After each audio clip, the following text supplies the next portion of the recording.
Bien web, dans cette nouvelle vidéo, nous allons aborder le positionnement avec CSS. Et pour cela, nous allons discuter un certain nombre de points tels que la propriété display, la propriété position, float et les outils flexbox et grid. La propriété display définit le mode d'affichage des éléments HTML. Le tableau suivant présente les principales valeurs que vous pouvez affecter à la propriété display. Si vous lui affectez par exemple none, ça veut dire que l'élément ne sera absolument pas visible à l'utilisateur ou bien au client au niveau de son navigateur. Si vous affectez la propriété inline, donc l'élément HTML en question, il sera affiché en ligne même si c'est un élément ou une balise bloc. Si vous affectez la valeur bloc, ce sera affiché en bloc même si c'est un élément en ligne. Inline-bloc, c'est similaire à inline, mais avec la possibilité de définir une largeur et une hauteur pour l'élément. Table, l'affichage des éléments, sera sous forme d'un tableau, c'est-à-dire un empilement vertical. Donc voici un petit exemple. Essayez d'être attentif au code qui est présenté sur ce slide. Là, en haut, nous avons une partie, un bout de code en HTML. Donc, nous avons un titre de niveau 1, ensuite un titre de niveau 3. Nous avons deux liens hypertextes, c'est la balise A qui est une balise double, donc il y a la balise ouvrante ici, la balise fermante à la fin. Après ces deux balises A ou bien ces deux liens hypertextes, nous avons un titre de niveau 3. Ensuite, nous avons deux paragraphes. Voici après le code CSS qui est lié à ce code HTML. Donc nous avons un sélecteur de type A avec la propriété display et la valeur bloc. Cela veut dire que les balises A vont être affichées en bloc. Bien sûr, les balises A, par défaut, ce sont des balises en ligne. C'est-à-dire, si jamais on affiche ces deux liens au niveau du navigateur et on n'applique pas ce display bloc, normalement, vous allez avoir HTML, le lien HTML et le lien CSS qui vont être affichés l'un à côté de l'autre. Donc, normalement, avec display bloc, là, la balise A ne sera plus affichée en ligne, mais elle sera affichée en bloc. Même chose pour le sélecteur de type P. On est en train d'affecter à la propriété display inline, sachant que P est une balise bloc. Ça veut dire que les deux paragraphes ici ne vont plus être affichés l'un à la suite de l'autre, mais ils seront affichés l'un à côté de l'autre. Et pour le dernier sélecteur H1, on a affecté none à display. Ça veut dire que le premier titre ne sera absolument pas affiché. Donc voici le résultat qu'on va obtenir. Regardez, le premier titre, c'est la propriété display. Vous remarquez qu'au niveau du navigateur, ce titre-là n'apparaît absolument pas. Regardez maintenant les deux liens hypertextes, HTML et CSS. Ils sont affichés l'un après l'autre. Ça veut dire qu'ils sont affichés en mode bloc.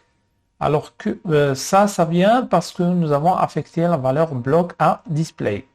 Le fait d'avoir écrit ici A sur une ligne, ensuite A sur une autre ligne, la deuxième balise A sur une deuxième ligne, cela ne veut pas dire qu'ils vont être affichés en mode bloc. Parce que, si vous vous rappelez, pour pouvoir sauter les lignes au niveau de l'affichage, il ne suffit pas de sauter la ligne au niveau du code HTML. Il faut ajouter des breaks. Et donc, puisque nous avons affecté la valeur bloc à display pour les balises A, à ce moment-là, ils sont affichés, chaque balise A, elle est affichée sur une ligne indépendante. Ensuite, pour les deux paragraphes qui viennent en dernier, nous avons précisé la propriété display, plutôt nous avons défini display avec la valeur inline, alors que les deux paragraphes, normalement, ils doivent prendre chacun toute la largeur de la page. C'est-à-dire, le premier paragraphe doit être affiché, ensuite derrière, en dessous, il y aura le deuxième paragraphe. Mais là, vous remarquez que sur cet affichage-là, on a eu les deux paragraphes côte à côte. Bien sûr, si le premier paragraphe il est assez long, donc il va se terminer sur la ligne. Dès qu'il se termine à un endroit particulier, alors le deuxième paragraphe va être affiché. Peut-être je vais vous montrer un petit exemple au niveau du code. Ce sera plus intéressant. Donc voici le code que vous venez de voir. Et voici le code CSS qui va avec. Maintenant, si par exemple, je vais aller au niveau du navigateur. Donc voici le compte rendu que je vais obtenir. OK? Si je positionne ici un autre paragraphe qui sera assez long. Donc je rajoute un paragraphe qui est assez long. Voilà. Et nous allons voir comment l'affichage y sera. Donc vous remarquez, il y a le premier paragraphe. Il va prendre toute la ligne, mais ça ne veut pas dire qu'il prend toute la largeur. Non, parce qu'il est assez lent. Je vais faire autre chose. Peut-être je vais rajouter un bout. Et je vais supprimer comme ça.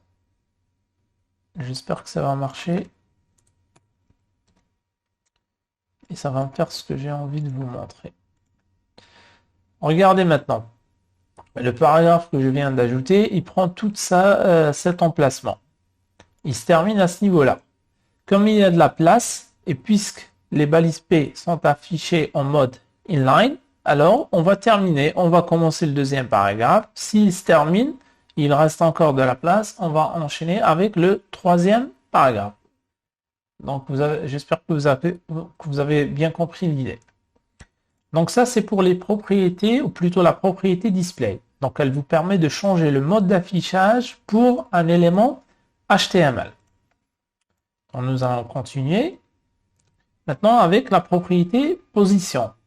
C'est un petit peu plus compliqué que display, mais il suffit de comprendre le principe et par la suite, tout sera simple pour vous. En tout cas, je l'espère. Donc, la propriété position permet de spécifier le mode de positionnement d'un élément. Donc, il en existe 4 modes. Statique, relative, fixed et absolu. Donc, statique, c'est l'affichage par défaut d'HTML, où chaque élément en mode bloc est positionné en dessous de l'autre.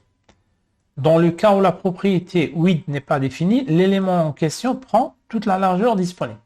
Donc statique, pour faire beaucoup plus simple que ça, que cette définition, statique, c'est la position par défaut d'un élément dans votre page HTML. C'est-à-dire, si vous ne précisez absolument pas de valeur pour position, ça veut dire que la valeur par défaut, c'est statique. C'est la valeur, plutôt c'est le positionnement qu'on utilise sans qu'on se rende compte. Voilà. Maintenant, relative. L'élément est déplacé par rapport à sa position statique, qui est la position par défaut. Dans ce cas, il faut renseigner le déplacement. C'est-à-dire, comment vous voulez appliquer le déplacement? Dans quel sens? Et quelle est la valeur de ce déplacement? De combien de pixels, par exemple, vous voulez déplacer votre élément? Donc, pour préciser le sens et la valeur du déplacement, vous avez des propriétés telles que top, right, bottom, left. Si je veux, par exemple, déplacer un élément vers la droite, donc je dois renseigner la propriété left et je précise quel est ce déplacement, la valeur de ce déplacement. Les valeurs peuvent être en pixels, en centimètres, en E1 ou bien en pourcentage. Et je vais vous montrer par la suite un exemple. Il faut juste que vous compreniez. Statique, c'est la position par défaut qu'un élément va prendre et il sera qui va prendre lorsqu'il va se charger au niveau du navigateur. C'est la position par défaut. Relative, non. Vous voulez déplacer votre élément par rapport à sa position par défaut, par rapport à sa position statique. Et à ce moment-là, vous devriez définir le type de déplacement et surtout la valeur de ce déplacement. Fixed. L'élément est positionné par rapport aux coordonnées du cadre d'affichage, par rapport à la fenêtre du navigateur. Fixed, maintenant, l'élément, il sera positionné par rapport au cadre C'est-à-dire même si vous défilez, vous changez, vous commencez à défiler vers le bas de la page, donc l'élément il restera à sa position fixe par rapport à la fenêtre du navigateur. Donc là aussi, vous avez des propriétés top, right, bottom and left qui vous permettront de définir le type de déplacement, c'est-à-dire à droite, à gauche, en haut, en bas, ou bien à droite et vers le bas. Et bien sûr, avec ou à travers ces propriétés, vous allez indiquer la valeur de ce déplacement. Donc par conséquent, l'élément garde toujours la même position lors du défilement de la page. C'est ce que je viens de dire. Et nous allons voir un petit exemple à la fin. Absolu. Absolute. L'élément est positionné par rapport aux coordonnées de son élément parent, par rapport à son ascendant, qui lui doit être en mode relatif. Un élément sans ascendant en mode relatif est positionné par rapport à l'élément body. Donc absolu maintenant, vous voulez par exemple positionner à l'élément par rapport, non pas à la fenêtre, comme pour fixer, ou bien au cadre d'affichage, mais maintenant absolute va vous permettre de positionner un élément par rapport à son parent. Voici un exemple. Je vais zoomer par la suite pour que vous puissiez voir ce que j'ai mis ici au niveau du code CSS. L'idée, c'est quoi? C'est d'avoir ici, d'accord, il y a des titres, hein. Ça vous permettra de comprendre un petit peu de quel type de positionnement on est en train de parler. Mais le plus important, c'est qu'ici à l'intérieur, il y a un div dans lequel il y a du texte. Rien de plus compliqué. Et le div, bien sûr, on lui a défini une bordure. Donc, par exemple, pour statique, c'est la position par défaut. Je vais essayer de zoomer un petit peu ici, hein. Donc, regardez, par défaut, regardez le code CSS qui va avec ce div-là. Donc là, bien sûr, j'ai défini une bordure, ok, une largeur, une certaine hauteur. Mais par contre, pour la propriété position, je n'ai pas besoin de lui donner la valeur statique. C'est la valeur par défaut. Et l'élément, il est positionné à sa valeur par défaut. Maintenant, pour le deuxième div. Le deuxième div, bien sûr, il prend aussi border 3 pixels solides avec cette couleur, la même largeur, la même hauteur. Et là, je lui ai rajouté, bien sûr, le sélecteur là, vous avez compris, c'est div.relative. Ça veut dire que ce div là, il appartient à la classe relative. Très bien. Oui, c'est ça. Vous avez bien compris, la classe relative. Là, je lui ai indiqué une position, c'est relative, et le type de déplacement, left, c'est-à-dire là, je vais laisser de l'espace du côté gauche. Ça veut dire que l'élément, il se déplace vers la droite. Ce type de déplacement, il a une valeur de 20 pixels, par exemple. Et nous allons voir par la suite le code en détail encore. Maintenant, positionnement absolu. Ce qui m'intéresse, moi, c'est ça. Je veux positionner cet élément par rapport à son parent. Donc, il faut que déjà son parent ait la valeur, plutôt la propriété position, initialisée ou initiée avec la valeur relative. Ensuite, bien sûr, relative, mais par contre, je n'ai pas du tout précisé de déplacement ici, comme pour ce div-là, et donc le div reste entièrement à sa position par défaut statique. Maintenant, pour la position absolue,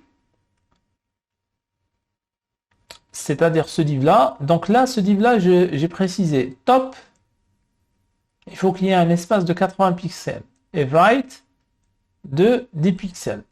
C'est-à-dire par la suite, si ce div-là, le parent, il change de position, le div-là, enfant ou descendant, il restera à la même position par rapport à son parent. Et nous allons voir un petit exemple par la suite.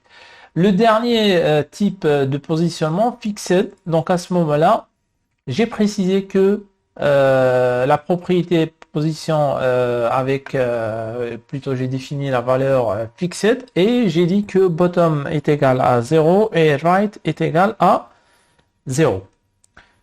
Nous allons voir un petit peu cet exemple, comme ça vous allez mieux comprendre. Donc je reviens ici au niveau de mon VS Code. Donc, je n'ai pas besoin de cela. Ensuite c'est Disposition. Je recherche mon fichier CSS qui va avec. Je crois que c'est celui-là. Ok. Ensuite, c'était ça. Voilà. Donc là, qu'est-ce qu'il y a? Donc on va peut-être décrire un petit peu le code HTML, comme ça vous allez mieux comprendre et vous allez reproduire l'exemple si vous voulez chez vous.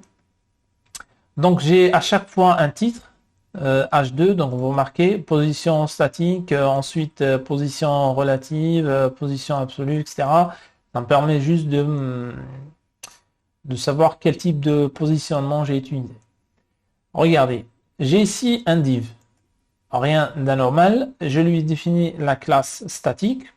Par contre, la classe statique, je ne suis absolument pas en train de l'utiliser. Ce n'est pas grave. Ensuite, le deuxième div, ici, il appartient à la classe relative. Et le plus important, c'est ça. Div.relative, position reçoit relative et le déplacement, il est de 20 pixels. Donc, nous allons voir un petit peu qu'est-ce que ça donne au niveau du navigateur. Donc, c'est ça. Si je veux augmenter, par exemple, le déplacement, à ce moment-là, je vais mettre, par exemple, 60. OK. Et vous allez remarquer que le déplacement, il s'est augmenté vers la droite de 60 pixels. Si je veux avoir, par exemple, en même temps, un déplacement vers le bas. Donc, je vais définir top avec la valeur, par exemple, 100 pixels. Voilà, vous avez remarqué que l'élément s'est déplacé. Bien sûr, il s'est déplacé de façon relative à sa position statique. C'est-à-dire, il risque d'être au-dessus d'autres éléments.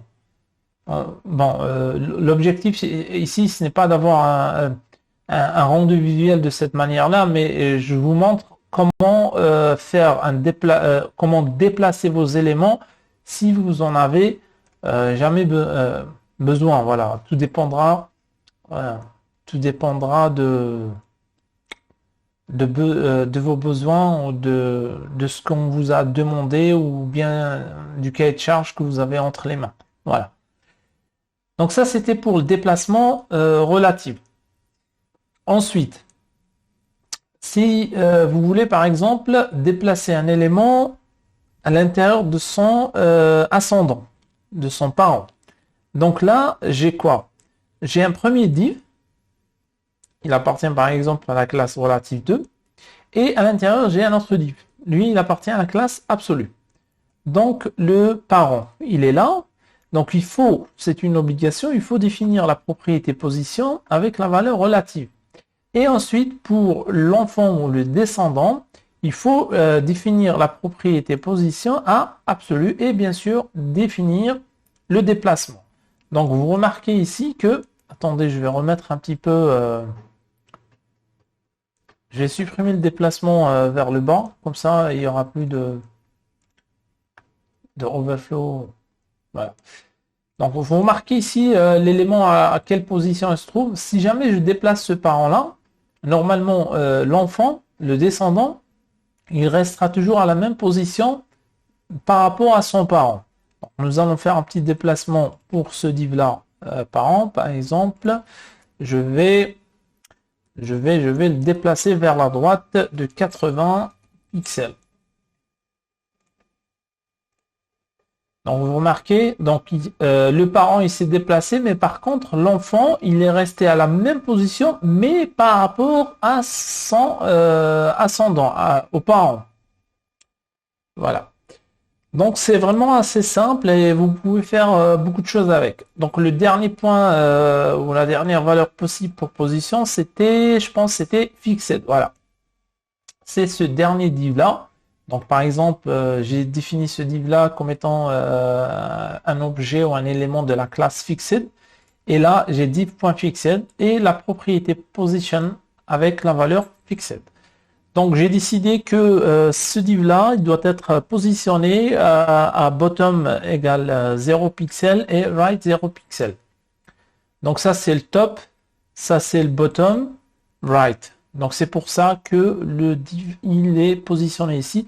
Même si je défile, qu'est-ce que je fais pour que vous puissiez voir qu'il y a un défilement? Je peux, par exemple, rajouter des paragraphes en bas, hein. C'est ce que je vais faire. Donc, je vais rajouter plusieurs paragraphes, comme ça il y aura un défilement.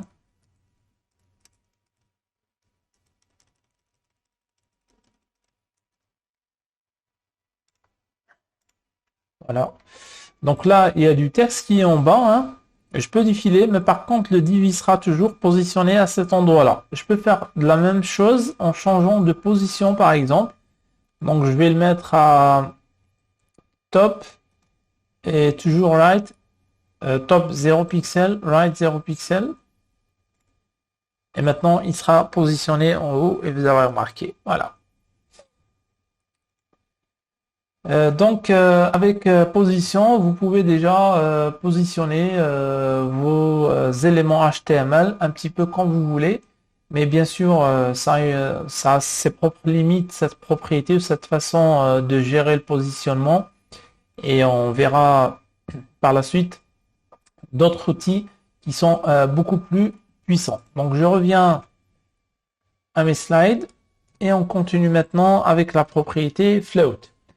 Donc, une autre propriété, c'est float. Elle permet elle aussi de positionner les éléments. Les éléments ayant la propriété float définie sont dits flottants. Donc, ces éléments sont positionnés à droite ou à gauche de leur position statique et les autres éléments sont placés à côté et s'adaptent pour le contourner. Tout de suite un exemple.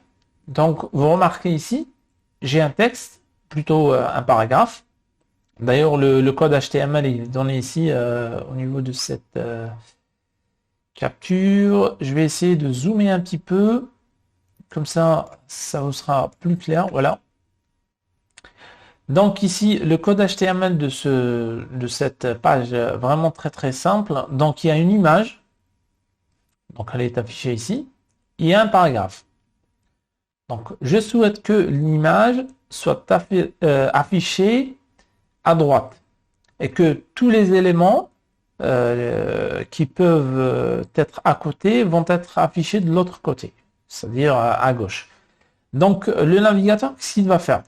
Il va vous placer l'image à droite et les autres éléments, il va essayer, si c'est possible, de les placer à côté. Comme si il va essayer de placer ce paragraphe tout en contournant cet obstacle-là qui est l'image. Donc bien sûr, il va faire de son mieux pour vous faire cet affichage. Si jamais ça ne vous permet pas d'obtenir ce que vous voulez, ça veut dire que vous avez atteint les limites avec ou de float. Donc on va voir un petit peu ce code-là. Normalement, c'est ça. Voilà, donc je ferme. Et de ce côté-là, donc je crois que c'était float. Ouais.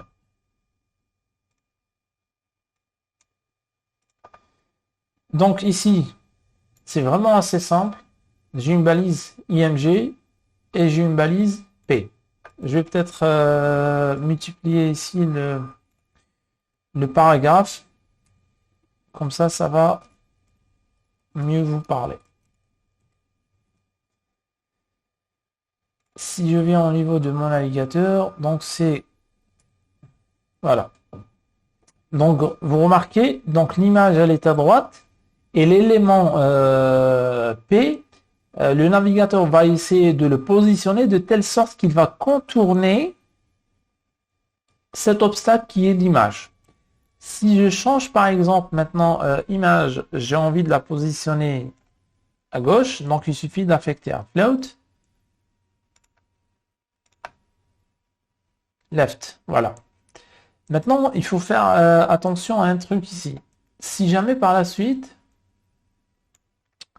vous avez, par exemple, si vous voulez, par exemple, par la suite, je sais pas moi, si j'ai un div, ou j'ai une autre image, attendez, je vais mettre par exemple, je vais mettre la même image.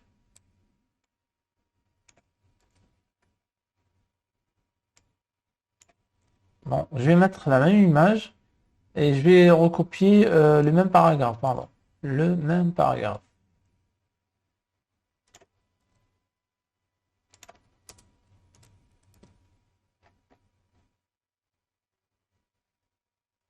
Et là, je vais mettre, par exemple, classe égale img1. Je vais tenter de faire un truc. Je vais essayer. Donc ici, qu'est-ce qu'on a fait? On a deux images. Première, un paragraphe. Deuxième image, c'est la même, un deuxième paragraphe. La première image, elle appartient à la classe img1. Et pour cette classe-là, j'ai affecté float, plutôt j'ai défini float avec la valeur left. D'accord, ok. C'est appliqué uniquement à ça. Très bien. Donc maintenant, si jamais vous avez un truc comme ça, si vous mettez img tout court et vous définissez la variable ou la propriété float avec la valeur left, donc ce sera appliqué de la même façon. C'est-à-dire cette image-là, elle aura la propriété float, ce sera un élément flottant et aligné vers plutôt par la gauche. Et donc le texte ou l'élément qui est à côté va essayer de la contourner. La même chose pour la deuxième image. Si vous voulez appliquer ça uniquement pour la première image, donc là, il faut faire attention. Je pouvais par exemple, là, il faut faire attention. Il faudra définir soit les classes, oui, comme je viens de le faire par exemple, img1 et la même chose, par exemple,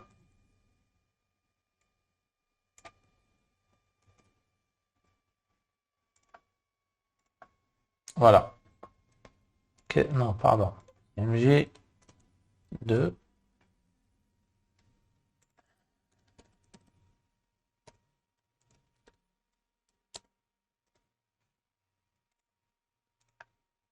Voilà. C'est assez simple, ça permet de positionner des fois les éléments, mais ça a aussi ses limites, hein. On pourra pas vraiment, on n'est pas vraiment assez libre avec cette propriété pour qu'on puisse faire un petit peu tout ce qu'on souhaiterait faire. Donc ça, c'était concernant Float. Maintenant, l'outil qui est le plus intéressant par rapport et qui est aussi très utilisé par rapport à toutes les propriétés qu'on vient de voir maintenant, display, position et float, c'est Flexbox. Donc Flexbox, il permet un positionnement plutôt avancé. Donc il a été défini ou proposé à partir de la version 3 de CSS.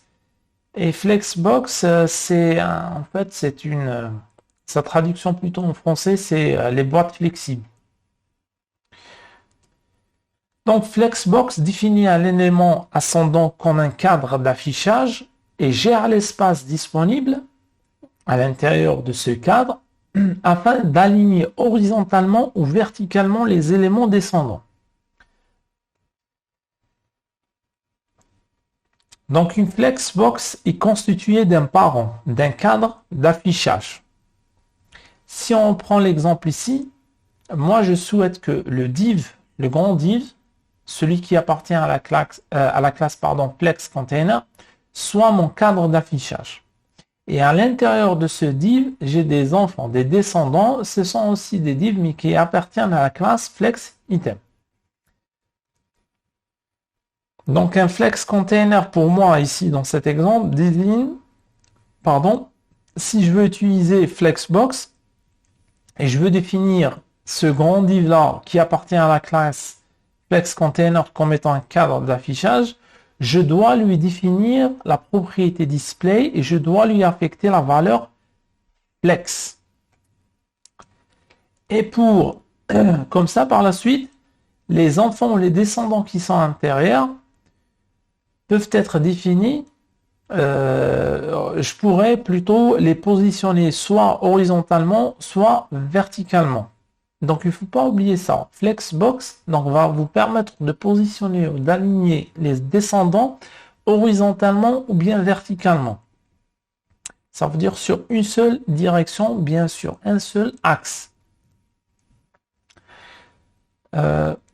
Donc, l'exemple ou le code CSS qui va avec ce code très simple d'HTML. Donc, vous avez ici un grand div. À l'intérieur, il y a 3 divs. Bien sûr, le cadre d'affichage, ça est représenté par la classe Flex Container. Donc ça, c'est justement, vous aurez la possibilité par la suite d'utiliser les noms que vous voulez. Il n'y a pas une obligation. L'essentiel, il faut que vous ayez cette structure-là. Vous avez un cadre d'affichage, c'est un élément parent.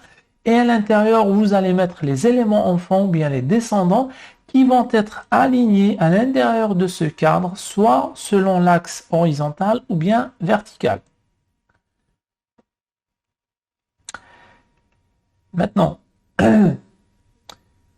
ici, j'ai défini un certain nombre de propriétés pour le cadre d'affichage. Par exemple, je souhaite que ce cadre d'affichage ait une largeur de 500 pixels, une hauteur de 400 pixels, avec une couleur d'arrière-plan light gray, gris clair, et je dois préciser ou définir la propriété display et avec la valeur flex. J'affecte flex à cette propriété display. Comme ça, le navigateur, il sait que, tiens, ça c'est un cadre d'affichage, je dois utiliser l'outil Flexbox pour pouvoir aligner les éléments descendants. Et je précise la direction flex-direction colonne. Ça veut dire là, je vais aligner les éléments colonne, verticalement, sur une colonne. Et par la suite, nous allons voir qu'est-ce que ça permet de faire. Justify-contenant space round. Ça permet en quelque sorte de définir un espace entre les éléments enfants. Et vous allez voir le rendu que je vais avoir. Pour les éléments enfants ou descendants, il n'y a rien à définir par rapport à Flexbox. Là, moi, j'ai décidé que, par exemple, ces éléments doivent avoir une largeur de 100 pixels et une hauteur de 100, une marge de 15 pixels et la couleur d'arrière-plan, elle sera orange foncé. Donc, le résultat qu'on va obtenir, il sera le suivant. Donc, j'ai mes 3 éléments et ils vont être alignés verticalement, c'est-à-dire l'un après l'autre et non pas horizontalement. Le tableau suivant vous donne quelques propriétés que vous pouvez utiliser avec l'outil Flexbox, tels que Flex Direction par exemple, précise la direction de disposition des Flex Items, ce qui représente l'axe principal. Donc cette propriété-là peut prendre la valeur row, ça veut dire il y aura un alignement vertical, les éléments vont être affichés en ligne. Row reverse en ligne inversée, c'est-à-dire la fin de la ligne, il y aura le premier élément et la suite qui vient après. Tiens, nous allons faire une petite manip en même temps, comme ça, ce sera beaucoup plus intéressant pour vous.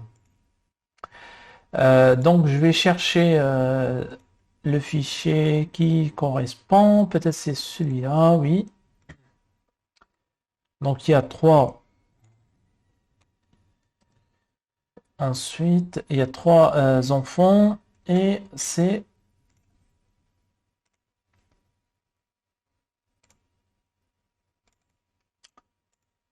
donc le code il est écrit de cette façon. Donc vous avez le grand div, ça représente le cadre d'affichage et il y a 3 divs à l'intérieur, c'est des descendants. Donc on a ça, donc nous allons voir au niveau de notre affichage, au niveau du navigateur, qu'est-ce qu'on va obtenir. Ok, Si par exemple je veux afficher ces éléments-là, non pas verticalement, mais horizontalement, sur la ligne. Donc qu'est-ce que j'ai à faire? J'ai flex direction, au lieu de lui donner column, je vais lui donner la valeur row. Et à ce moment-là, vous allez remarquer que c'est affiché en ligne. Si on lui donne par exemple la valeur row reverse, ce sera affiché en ligne, mais il va inverser l'ordre. Au lieu de commencer par flex item 1, non, plutôt au lieu de commencer de la gauche, il va commencer de la droite. Donc il a inversé l'affichage. La même chose, on peut appliquer cette notion-là avec column reverse. Au lieu de commencer par le haut, il va commencer par le bas. Donc ça, c'est déjà la première propriété. Donc flex direction, elle permet de préciser la direction principale de votre flexbox. Et la direction principale de votre flexbox, c'est la direction sur laquelle est aligné les éléments descendants, bien les enfants. Donc ça peut prendre la valeur row. Donc les éléments vont être affichés sur ligne. Row reverse, une ligne inversée, c'est-à-dire au lieu de commencer par la gauche, nous allons commencer par la droite. Et colonne, ça va être affiché en colonne. Colonne reverse, au lieu de commencer par le haut, on commencera par le bas. Maintenant, justify content. L'alignement des items sur l'axe principal. Comment l'alignement il va se faire? Flex start par le début, flex end par la fin, center ça va être centré, space between, espace entre les items, space around, espace avant, entre et après les items. Avec un petit exemple, vous allez mieux comprendre. Là, pour l'instant, il n'y a pas du tout cette notion qui est définie, donc je vais la rajouter. Content, je vais mettre start.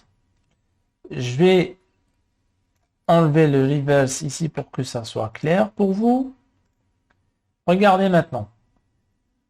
Vous avez remarqué que tout a, plutôt le premier div, il est remonté vers le début. Pour mieux vous montrer ça, je vais peut-être réduire encore la marge pour les divs enfants. Voilà, comme ça c'est beaucoup plus clair. Regardez. Là, on est en train de déplacer les trois enfants vers le haut, c'est-à-dire le premier, ensuite le deuxième, ensuite le troisième et l'espace qui reste. Si je veux aligner ça par le bas, si j'affecte end maintenant, les éléments vont être alignés par le bas. Mais ce n'est pas un column reverse. Si c'était un column reverse, j'aurais dû commencer par le bas. C'est-à-dire flex item 1 serait en bas, ensuite le 2, ensuite le troisième. Maintenant, si j'affecte, je crois c'était space between. Donc space between, donc le navigateur va essayer d'introduire un espace entre les enfants, un espace équitable ou pratiquement le même. Space around, c'est un petit peu différent. Space around. Donc vous remarquez ici l'espace avant et après n'a pas du tout été affecté avec space between. Space between, ça veut dire nous allons avoir pratiquement ou plutôt le même espace entre les différents éléments enfants. Space between, non. Non, pardon, space around. Je crois que je me suis trompé dans la valeur. Ouais, round avec un seul R, voilà. Donc maintenant, il essaye d'ajouter aussi un espace avant, un espace après et un espace entre les éléments. Si je reviens à space between, vous allez apercevoir que, pardon,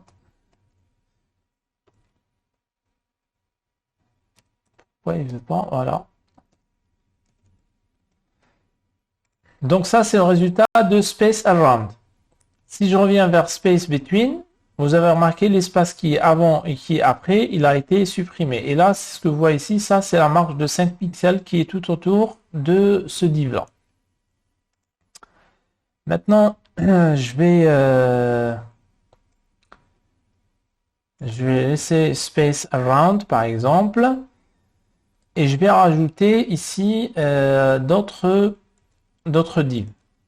Je vais mettre par exemple 4, 5.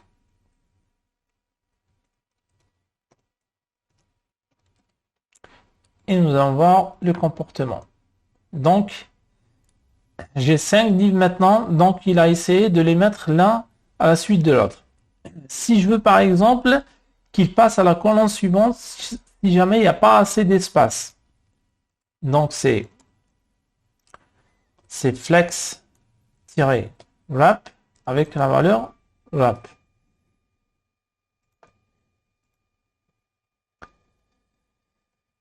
Pour ne pas avoir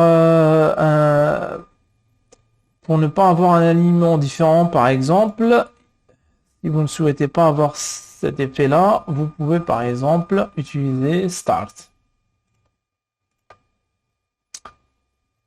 Donc vous avez énormément de propriétés. Nous allons voir la propriété suivante, par exemple, c'est align-items, donc l'alignement des flex items, c'est-à-dire les éléments descendants sur le deuxième axe.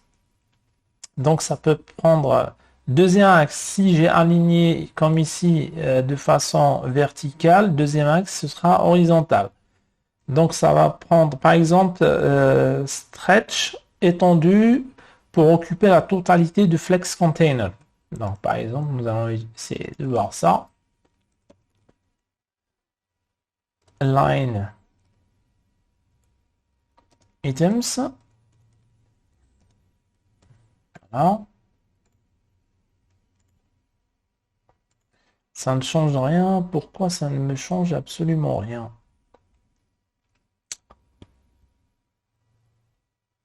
Ok, c'est bizarre. Pourquoi ça ne me change rien?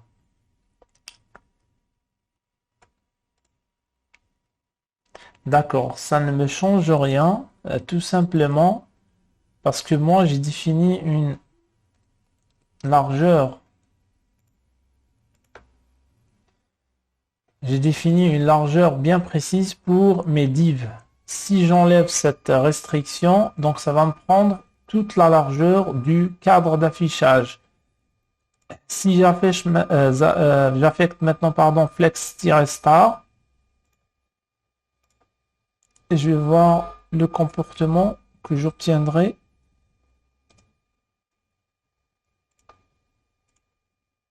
Donc vous voyez, ça va prendre uniquement ce qu'il a besoin, le div.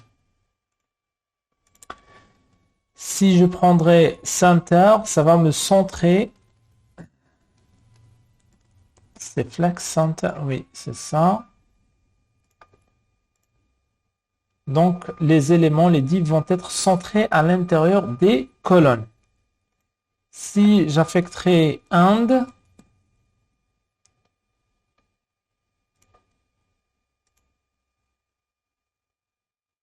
donc ça va être aligné vers la fin, vers la droite, c'est-à-dire. Donc vous avez un certain nombre de propriétés, donc je vous invite moi à les tester, à voir un petit peu qu'est-ce que vous obtiendrez avec. Et bien sûr, vous allez mieux appréhender ces propriétés en faisant des exercices ou bien en travaillant sur des projets surtout réels. Donc ça, c'était concernant Flexbox. Maintenant, le dernier outil qui est venu après Flexbox, c'est Grid. Donc Grid est un module de disposition en gris. Et contrairement à Flexbox, donc Grid gère le positionnement en 2 dimensions. Donc Flexbox, comme vous l'aviez très bien remarqué, avec la propriété Flex, cette propriété Flex Direction, donc vous allez choisir quel type d'alignement, c'est-à-dire l'axe principal. Est-ce que vous allez afficher les éléments colonne par colonne ou bien ligne par ligne? Par contre, avec l'apparition de grid, vous allez pouvoir positionner vos éléments en utilisant deux dimensions. Comment nous allons faire ça? Nous allons voir en détail le principe de grid. Donc grid va découper votre cadre d'affichage en grille tout simplement. Donc une grille c'est quoi? Donc il y a un ensemble de rangées, je préfère dire de rangées, row, et de colonnes. Parce qu'il y a tout un vocabulaire, c'est pour ça que j'ai utilisé rangée. Donc sur cet exemple, vous avez 3 rangées et 3 colonnes. Et bien sûr, les rangées et les colonnes sont constituées, ou plutôt délimitées par ce qu'on appelle des lignes. Il y a des lignes verticales, voilà, et il y a des lignes horizontales. Cette notion de ligne, elle est très importante parce que c'est elle qui va, par la suite, vous permettre de positionner vos éléments sur la grille.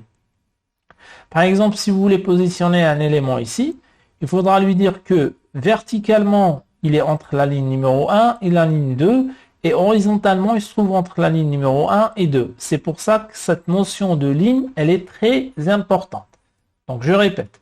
Sur cette grille, j'ai 3 rangées et 3 colonnes. Et bien sûr, pour pouvoir obtenir cette grille, j'ai besoin de 4 lignes horizontales et de 3 lignes verticales.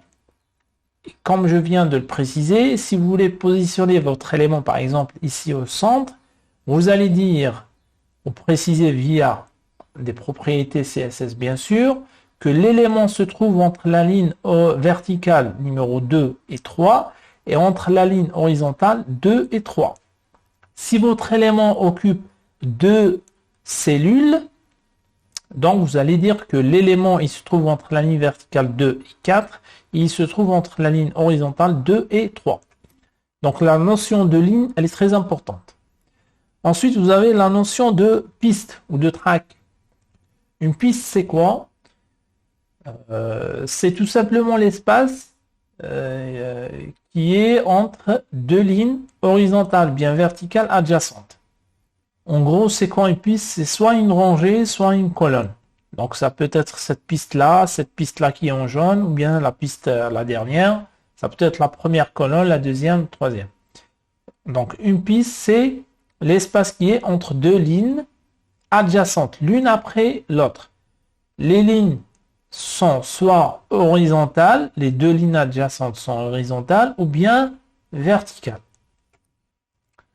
Cellule. Bon, la cellule, c'est très clair, je l'ai déjà défini et c'est très visible. Une cellule est délimitée par deux lignes horizontales adjacentes et deux lignes verticales adjacentes. Donc, par exemple, cette cellule-là, elle est délimitée par la ligne verticale 1 et 2 et par la ligne horizontale 2 et 3. Il y a aussi une autre notion avec l'outil grid, c'est la notion de zone.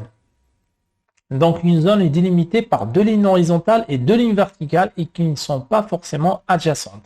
Par exemple, ce que vous voyez ici en jaune, donc c'est une zone qui est délimitée par la ligne verticale 2 et 4 et par la ligne horizontale 2 et la ligne horizontale 4. Maintenant, la création d'une grille. Comment nous allons pouvoir créer une grille?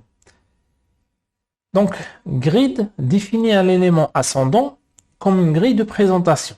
Ça, nous l'avons déjà vu sur la figure précédente. Donc, une grille est constituée de parents, grid container par exemple, et d'enfants, grid item. Vous avez remarqué, j'ai repris un petit peu la même notation que pour Flexbox. Un grid container est désigné, un cadre d'affichage sous forme de grille, est désigné par la définition de la propriété display grid. Tout à l'heure avec Flexbox, c'était display flex. Là, c'est grid. Plusieurs grid items peuvent être définis à l'intérieur d'un grid container. Donc l'exemple, c'est pratiquement le même. Hein. J'ai juste rajouté 2 items, j'en ai 5 ici, plutôt 5 divs à l'intérieur d'un div parent. Le div parent, il appartient à la classe grid container et les divs enfants grid item ou grid items. Donc, le code CSS qui va avec, il est le suivant. Ne prêtez pas attention à ça. Étoile, étoile, c'est un sélecteur universel. Donc, tout élément HTML présent à l'intérieur de body/body, la propriété text align aura la valeur center. Le plus important pour nous, c'est ça. Grid-container. Cette classe-là, il faut que je lui définisse la propriété display avec la valeur grid. Ensuite, une des propriétés importantes qui permet de définir ma grille, c'est grid template columns, one fraction, two fraction, three fractions.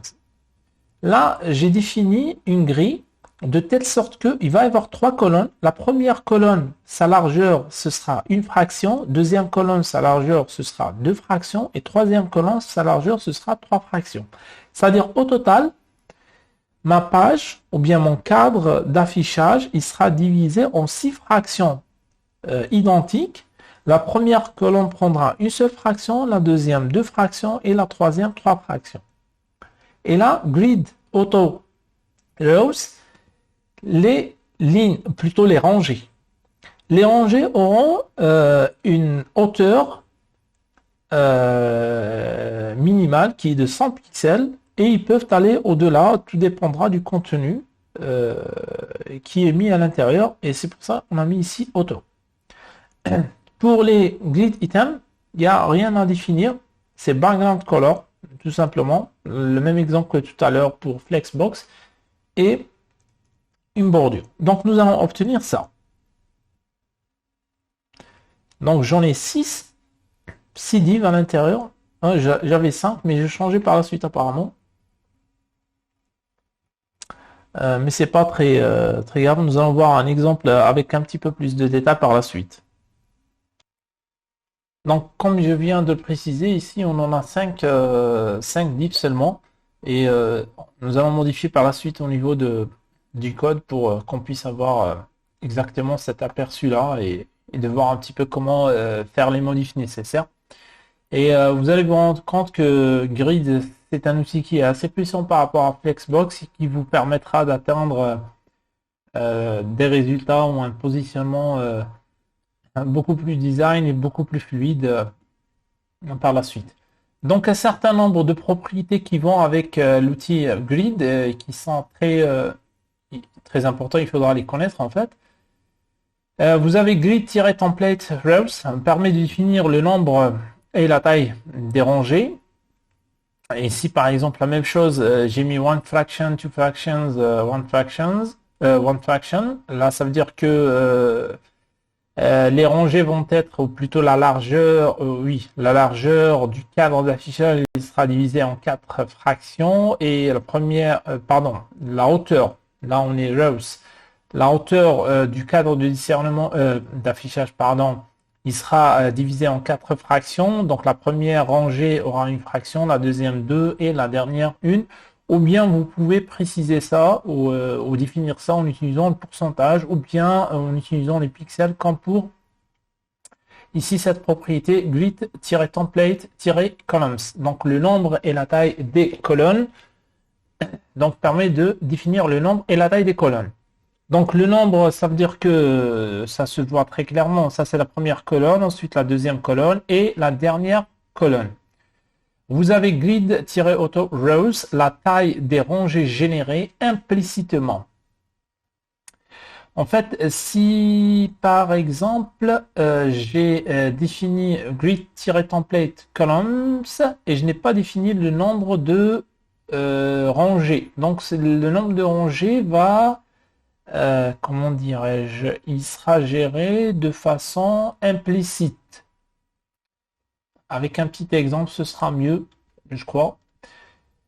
Il y a autre chose qui est très important, ça va être colonne-gap et row-gap. En fait, ça c'est la taille de l'espace entre les colonnes et la taille de l'espace entre les lignes, bien les rangées et non pas les colonnes comme je l'ai mentionné ici. Vous avez aussi des propriétés qui se ressemblent aux propriétés de Flexbox, telles que justify-content et align-content.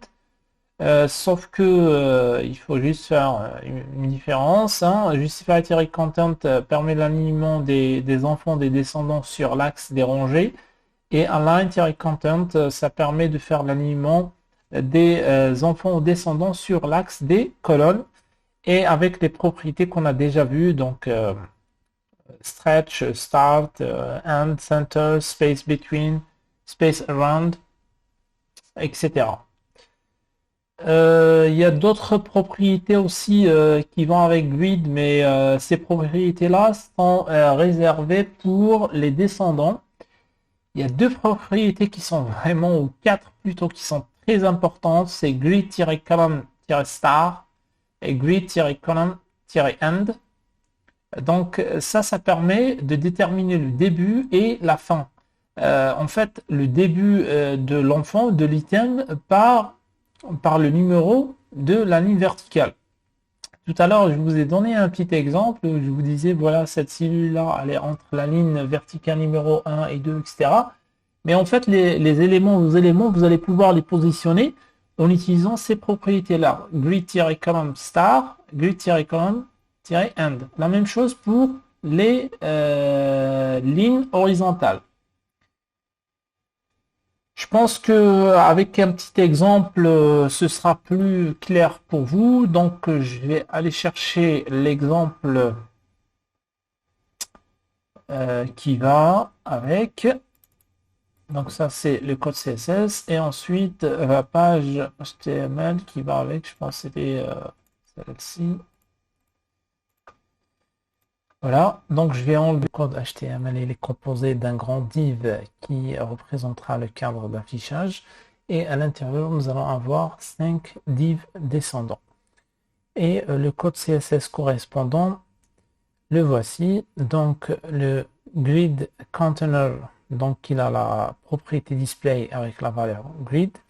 Et là, j'ai défini un template, grid template, columns, one fraction, two fractions, three fractions. Ça veut dire que la largeur du cadre d'affichage, elle sera fractionnée en 6 fractions. La première colonne prendra une fraction, la deuxième colonne 2 fractions et la dernière 3 fractions. Pour les rangées ou bien les lignes, donc grid-auto-rows, là je définis une hauteur minimale, donc c'est 100 pixels. Et pour la hauteur maximale, c'est auto, c'est-à-dire ça dépendra du contenu. Donc, et voici l'affichage qu'on obtient. Donc, moi, j'ai sur cet exemple uniquement 5 divs descendants. C'est pour ça, la dernière cellule, elle reste vide. Maintenant, si par exemple, je décide de modifier un petit peu la largeur de la première colonne, par exemple. Ici, je vais la mettre à 2 fractions, par exemple. Et je vais vérifier. Donc, vous remarquez que maintenant, la première et la deuxième, ils ont une largeur identique. Et par contre, la troisième, elle reste supérieure à toutes les deux. Maintenant, je décide, par exemple, de supprimer ces trois. Là, vous avez constaté, je n'ai pas eu à définir la position de ces divs descendants, c'est-à-dire l'outil grid lui-même les a disposés l'un après l'autre. Mais il y a possibilité de préciser la position de chaque div descendant via d'autres propriétés de l'outil div. Par exemple, je vais supprimer ces trois. Je vais garder plutôt que 3 divs descendants. Donc on aura par défaut un affichage comme ça. Parce qu'il n'y a pas eu la création d'une nouvelle rangée parce que je n'ai que 3 descendants. Et par exemple, je souhaite modifier ma grille. Je souhaite que ma grille puisse contenir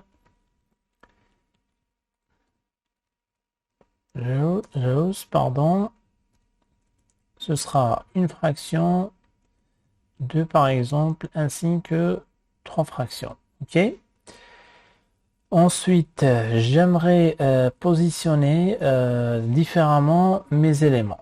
j'aimerais moi-même explicitement définir mes éléments. Donc, je vais ajouter une classe pour chacun des divs descendants. Et là, je vais d'abord vérifier qu'est-ce que j'ai obtenu comme affichage. Normalement, rien ne va changer. D'accord. Ensuite, par exemple, je souhaite que... qu'est-ce que je souhaite? Je souhaite que, par exemple, le premier descendant, il soit affiché au niveau de la première cellule. Donc, pour pouvoir délimiter les cellules, vous avez grid-column style. Vous allez définir la première ligne verticale qui marque le début de l'emplacement. Ce sera 1. Et grid-column end. Et cette deuxième propriété qui va permettre de définir la ligne verticale qui marque la fin de la position. J'aurai besoin aussi de grid row style, la même chose, et de grid row end sera égal à 2 par exemple. Donc je vais faire exactement la même chose pour les trois éléments.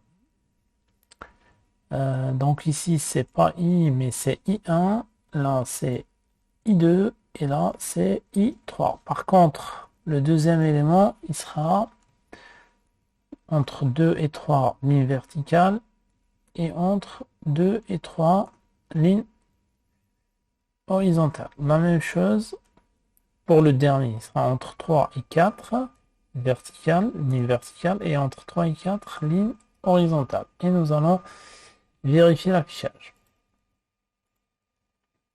Donc vous voyez un petit peu. Donc et bien sûr là vous avez la possibilité de modifier plutôt de préciser les positions comme vous le souhaitez. Par exemple là je vais rajouter un petit truc qui est assez simple. Je vais dire que pour HTML et body j'aimerais bien que min height soit 100%, et pour le container aussi j'aimerais définir une hauteur de 100%.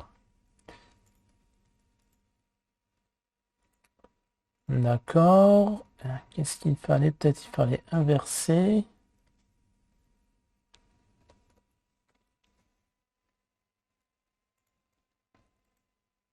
Voilà. C'est ce que je cherchais. J'ai ici la barre de défilement. Donc je vais essayer un petit peu d'arranger les choses. Donc ça, c'est un rapport avec le box sizing. On aura l'occasion de voir un petit peu ça par la suite. Je vais supprimer tout le padding. Ça, ce sont les marges qui existent pour tous les éléments. Et le margin, je vais le mettre à 0 pixels pour tout élément inclus dans la page. Voilà. Donc maintenant, nous allons voir les différentes façons de positionner nos éléments en utilisant ces propriétés-là. Regardez ici, par exemple, j'ai utilisé grid-columns-star et grid-column-end. Donc il est possible de fusionner ces deux-là en utilisant uniquement grid-column. Par contre, il faut mettre le numéro de la ligne qui marque le début / le numéro de la ligne qui marque la fin. Et à ce moment-là, je n'aurai plus besoin de ces deux-là. Donc, je vais pouvoir faire la même chose. Donc, qu'est-ce que je vais faire? Voilà. Très bien. Donc là maintenant, c'est 1/2. Je n'aurai plus besoin de cet élément. Et je vais pouvoir faire la même chose pour le reste. /3, cet élément ou cette propriété, je n'aurai plus besoin. /3.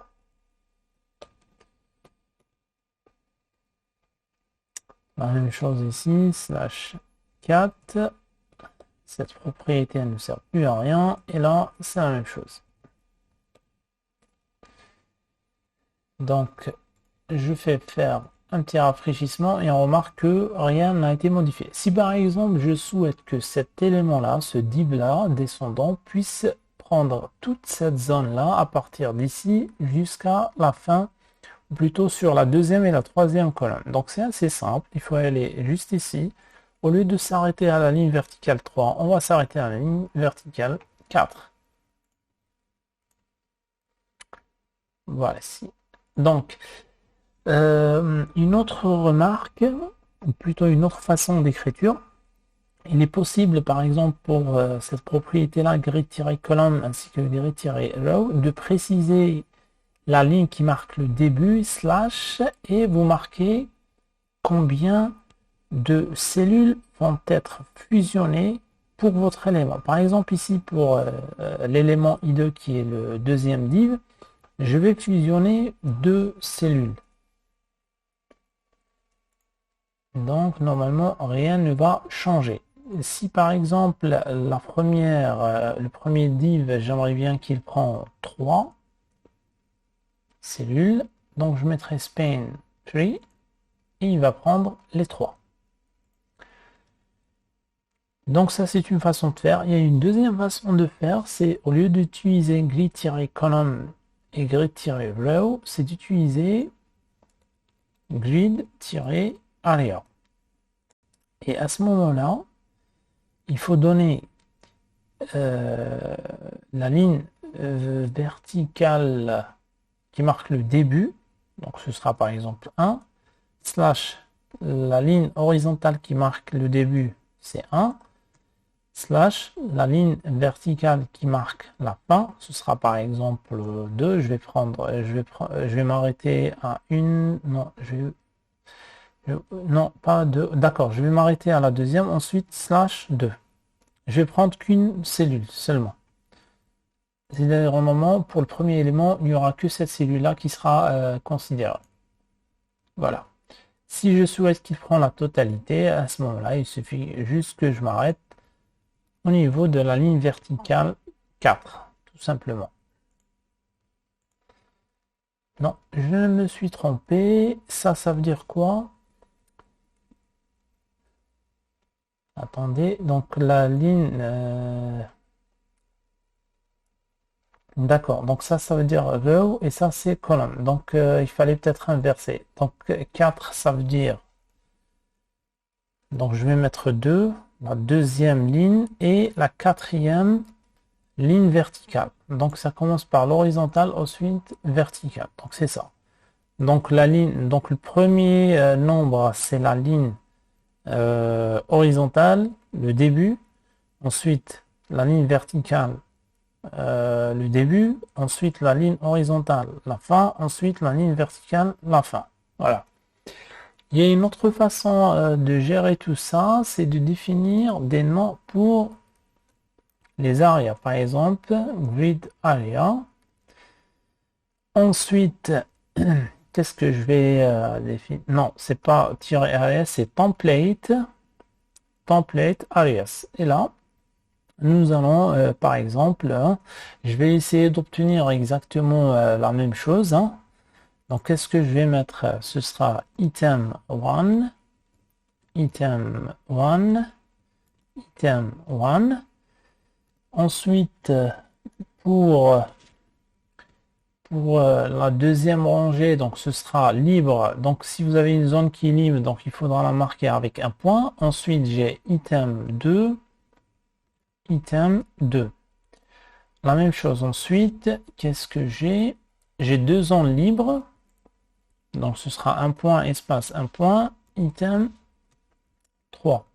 Donc on sauvegarde tout ça. Et maintenant au niveau de grid area, je ne vais plus marquer le début et la fin en point de vue ligne horizontale, verticale, mais je vais marquer juste le nom de l'area. C'est item 1. La même chose donc pour le deuxième div descendant. Donc ce sera item 2 et de même pour le dernier div descendant.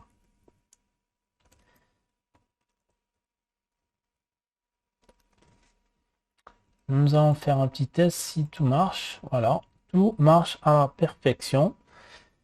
Et donc, vous voyez la puissance un petit peu de cet outil par rapport à Flexbox. Et moi, je vous conseille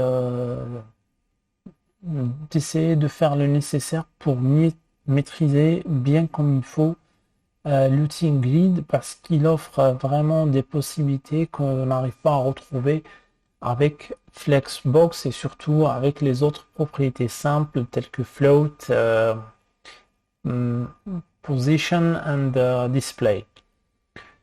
Donc je ne sais pas est-ce que ça a été clair pour vous ou pas. On peut faire d'autres exemples. Si je rajoute ici par exemple d'autres aléas, par exemple,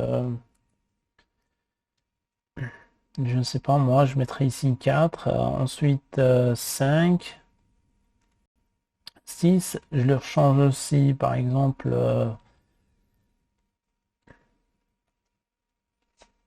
leur classe. Donc il y aura 6 classes de I1 jusqu'à I6. Il faudra bien sûr ici faire la même chose. Qu'est-ce que je peux faire?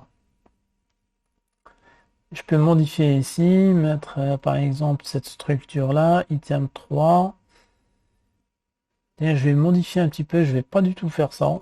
Je vais mettre header, header and header. Ensuite, je vais mettre side. Comme ça, il y aura quelque chose d'un petit peu plus... voilà. Et en bas, je vais mettre des footers.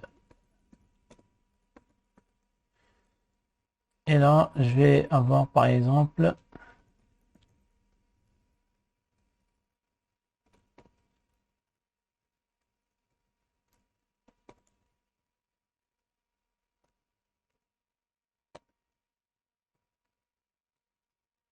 et le dernier sera footer. Et donc, j'en ai que 4. Donc, je supprime le cinquième et sixième. J'en ai pas besoin. Et on fait un petit test. Et voilà. Et donc, bien sûr, vous pouvez par la suite définir le contenu en fonction du cahier de charge que vous avez, ou en fonction de ce que vous voulez avoir comme rendu visuel. Donc, j'espère que ça a été assez clair. Donc, peut-être qu'il y aura une autre, plutôt une autre vidéo pour vous présenter un exercice pratique où j'essaierai de vous montrer comment créer tout ça sur un exemple un petit peu plus réel. Voilà, donc c'était tout pour cette présentation concernant le CSS et le positionnement avec la propriété display, position, float, l'outil Flexbox ainsi que l'outil puissant de CSS qui est Grid.